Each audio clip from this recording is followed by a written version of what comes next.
Il y a 4 siècles, 66% des terres étaient recouvertes de forêts. Aujourd'hui, seulement un tiers. D'après une enquête mondiale par télédétection, la superficie totale des forêts du monde totalisait 3,69 milliards d'hectares, soit 30% de la superficie mondiale. Malheureusement, selon l'Institut de ressources du monde, 80% de la couverture forestière mondiale originelle a été abattue ou dégradée, essentiellement au cours des 30 dernières années. Posons-nous une question. Pourquoi une telle diminution? Quelles sont les causes de la déforestation? Direction l'Amazonie. Pour les populations les plus pauvres, faire paître les animaux dans les forêts représente souvent un moyen de subsistance, longtemps encouragé par les pouvoirs publics, mais cela détériore la forêt et à terme peut la détruire. En Amazonie, le développement des activités humaines répond à la demande internationale des produits bruts. Les exportations de bœuf brésilien sont liées au marché financier et au réal, la monnaie brésilienne. Lorsque le réal est dévalué, le prix du bœuf augmente et donc encourage les éleveurs à étendre leur pâturage.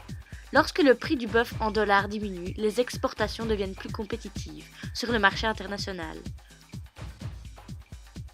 Les paysans d'Amazonie utilisent le mode extensif, c'est-à-dire 3 à 6 vaches à l'hectare, ce qui demande des milliers d'hectares de terre qui sont déboisés pour y mettre le bétail.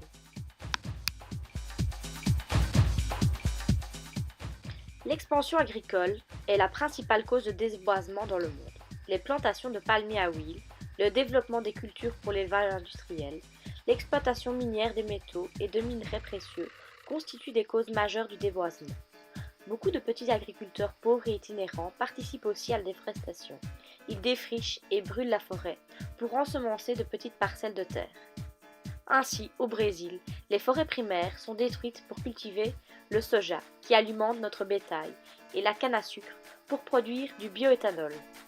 Ce phénomène, qui se produit essentiellement en Amérique du Sud, est accentué par l'accroissement démographique et le développement économique des pays en développement, où se trouvent les forêts.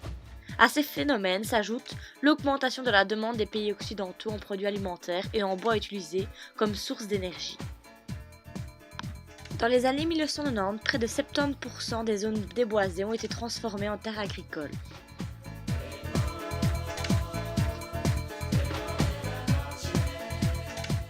L'extraction du pétrole et du gaz y joue aussi un rôle, puisque de vastes étendues de forêts sont régulièrement endommagées par les forages et la pose de pipelines, sans parler des fuites régulières de pétrole ou l'exploitation des sables bitumineux.